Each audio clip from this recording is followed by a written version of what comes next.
கண்மணி அன்போடு காதலன் நான் எழுதும் கடிதமே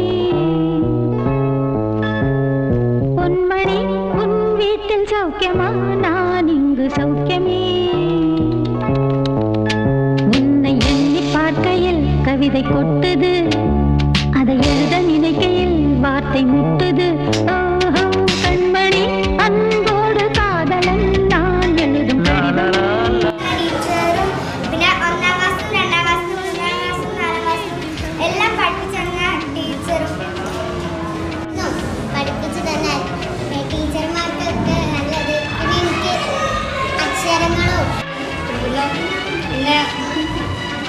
പിന്നെ കലാമേളയൊക്കെ കൊണ്ടുപോയതിൽ ഭയങ്കര സന്തോഷമുണ്ട്.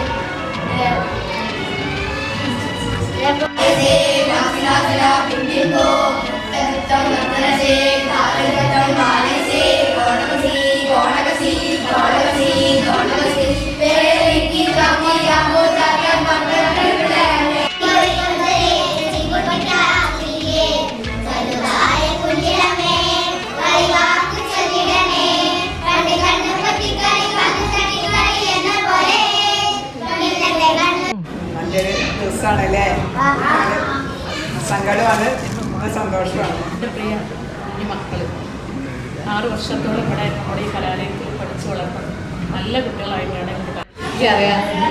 നിങ്ങൾ പഠിക്കാൻ വേണ്ടിയിട്ട് നല്ല കുട്ടികളാവാൻ വേണ്ടിയിട്ടാണ് നീ പോകുന്ന സ്കൂളുകളിൽ നന്നായിട്ട് പഠിക്കുക, നല്ല വിലങ്ങളിലെത്തുക. എല്ലാവർക്കും ഓൾ ദ ബെസ്റ്റ്. സന്തോഷമായിട്ട് മാറി വളർത്തുന്ന ഒരു കാലമാണ് ഇതെന്ന് കുറച്ച് കാലങ്ങൾക്ക് ശേഷം നിങ്ങൾക്ക് അത് ഓർക്കുന്ന സമയത്ത് ഓർമ്മ വരും.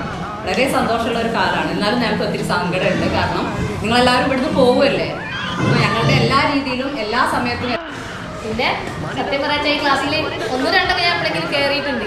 ഇവിടെ ഇതുവരെ കയറിയിട്ടില്ല. എല്ലാവർക്കും എന്തായാലും സ്മാർട്ടായ മക്കളാണെന്ന് എനിക്കറിയാം. എല്ലാവരും നന്നായി കളിക്കുക, നന്നായി പഠിക്കുക, എല്ലാ പഠന കാര്യങ്ങളിലും വളരെ മികവുറ്റ രീതിയിൽ മുന്നോട്ട് പോവുക.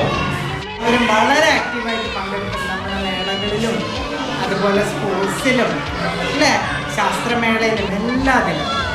ഞാൻ കണ്ട ഏറ്റവും വലിയ പ്രത്യേകത എന്താ പറയുക, എന്ത് പറഞ്ഞാലും കേൾക്കുന്ന കുട്ടികളാണ്. നിങ്ങൾ 22 പേരെ ഇവിടെ എനിക്ക് മാത്രമല്ല എല്ലാ ആളുകൾക്കും നിങ്ങളുടെ മുഴുവൻ പേരറിയാം.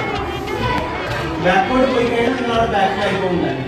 അപ്പം നമ്മുടെ സ്കൂളിൽ നിന്ന് കഴിഞ്ഞ വർഷങ്ങളിലൊക്കെ പോയിട്ടുള്ള ഒരുപാട് കുട്ടികൾ പല മേഖലകളിലും മുന്നിൽ. மனிதர் உணர்ந்து கொள்ள இது மனித காதல் அல்ல, அதையும் தாண்டி புனிதமானது. அபிராமியே தாலாட்டும் சாமியே நான் தானே தெரியுமா, சிவகாமியே சிவனில் நீயும்